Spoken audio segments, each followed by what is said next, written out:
আবারও একটি নতুনত্ব রেসিপি নিয়ে আপনাদের সামনে হাজির হলাম। আজ আমি বানাতে চলেছি চিংড়ি মাছের ফেলে দেওয়া খোসা আর মাথা দিয়ে একটি বড়া। আমি সুমনা, আমরা দেখছেন সুমনাস কিচেন। আজকের মেনু চিংড়ি মাছের খোসা বড়া। চলুন স্টার্ট করা যাক। প্রথমেই আমি চিংড়ি মাছগুলো থেকে খোসাগুলোকে আলাদা করে নিয়েছি। নিয়ে দেখুন আলাদাভাবে চিংড়িটাকে রেখে দিয়েছি আর তার খোসা মাথা সব আলাদা করে নিয়েছি। চিংড়ি মাছগুলো দিয়ে আমি আলাদা একটি রেসিপি করব, সেটি হচ্ছে পুঁই শাক দিয়ে কুমড়ো, কচু, বেগুন টেগুন দিয়ে একটা রান্না হবে।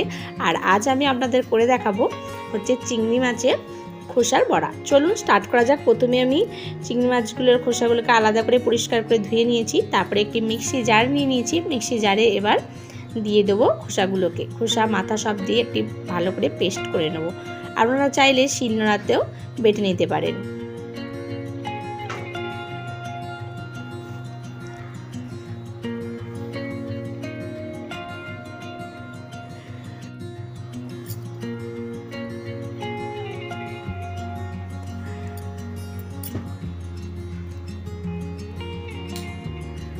তারপর দেখুন আমি এখানে পেস্টটি বানিয়ে নিয়েছি। দেখুন কত সুন্দর পেস্টটা হয়েছে। ঠিক এমনভাবেই ভালো করে পেস্টটা আপনাদের বানিয়ে নিতে হবে, এতে মিক্সিতেই হোক আর শিলনোড়াতেই। এবার একটি পাত্রে পেস্টটা ঢেলে নেব। দেখুন আমার পেস্টটা রেডি হয়ে গেছে। এবার ভালোভাবে একটি পাত্রে আমি ঢেলে নিয়েছি। দেখুন একটি ছোট পাত্রে মানে বাটিতে ঢেলেছি, ঠিক এতটা হয়েছে। এবার চলুন একে একে সব কিছু এর মধ্যে দেওয়া যাক। এবার আমি দিয়ে দেবো এতে কিছু পেঁয়াজ কুচি আর কাঁচা লঙ্কা কুচি। এখানে একটি বড় সাইজের আমি পেঁয়াজ ব্যবহার করেছি। আর দিয়ে দেবো কিছুটা কাঁচা লঙ্কা। আমি এখানে 250 গ্রাম চিংড়ি মাছের খোসা মাথা নিয়েছি। তাতে একটা বড় পেঁয়াজ দিয়েছি, দুটো কাঁচা লঙ্কা কুচি করে দিয়েছি, পরিমাণ মতন লবণ দিয়েছি আর দেবো সামান্য লঙ্কা গুঁড়ো। আপনারা যে যেমন পছন্দ করেন চাল ওই অনুযায়ী দিয়ে নেবেন। যেহেতু আগে কাঁচা লঙ্কাটা দেওয়া হয়েছে আমি সেহেতু অল্পই দিলাম। তারপর দিয়ে দিলাম সামান্য হলুদ গুঁড়ো। তারপর আমি এখানে দিয়ে দেবো 1 চামচ মতন বেসন। বড় চামচের, ছোট চামচের হয়ে 2 চামচ নিয়ে নেবেন। আর ওই চামচেরই আমি 1 চামচ দিলাম চালের গুঁড়ো, যাতে বড়াটা একটু মুচমুচে হয় সেই জন্য দিয়ে নিলাম। সব কিছু দিয়ে এবার আমি ভালোভাবে হাতে মেখে নেব, হাতে করে। দেখুন মেখে নিয়ে আমার এখানে হয়ে গেছে। ছোট বাটিতে অসুবিধা হচ্ছিল তাই আরেকটি অন্য পাত্রে ঢেলে নিয়ে সেটাকে ভালো করে আমি মেখে নিয়েছি হাতে করে।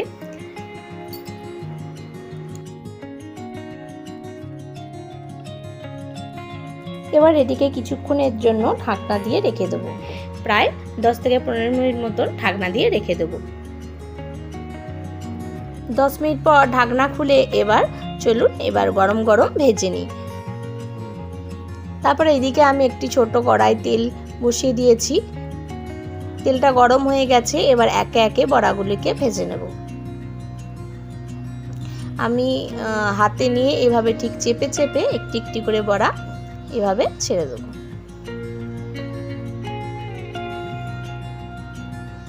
একে একে সব বড়াগুলো দিয়ে ভেজে নেব।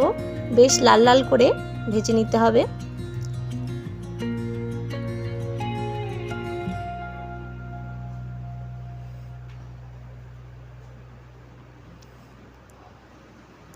এক পিঠ হয়ে গেছে, এবার অন্য পিঠটা উল্টে নেব।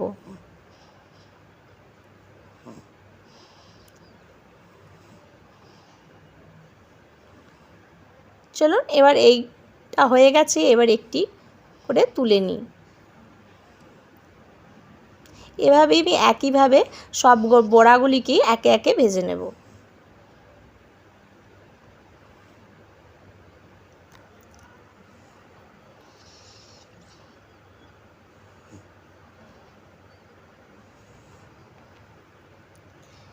দেখুন আমার সব বড়া একে একে ভাজা হয়ে গেছে। দেখতে কত সুন্দর হয়েছে আর খেতেও দুর্দান্ত হয়েছে। অবশ্যই একবার ট্রাই করবেন। আর এটি গরম গরম ভাতে দুর্দান্ত খেতে, আর শুধু তো আরও দুর্দান্ত। অবশ্যই একবার ট্রাই করবেন। অত দাম দিয়ে চিংড়ি মাছ কিনে খোসা না ফেলে দিয়ে অবশ্যই একবার ট্রাই করে দেখতে পারেন। দুর্দান্ত খেতে হয়। আর যদি ভিডিওটি ভালো লাগে একটি লাইক করে দেবেন, কমেন্ট করে দেবেন। আমার পরিবারের সদস্য না হয়ে থাকলে একটি সাবস্ক্রাইব করে দেবেন। দেখা হবে আবার একটি নেক্সট ভিডিওতে।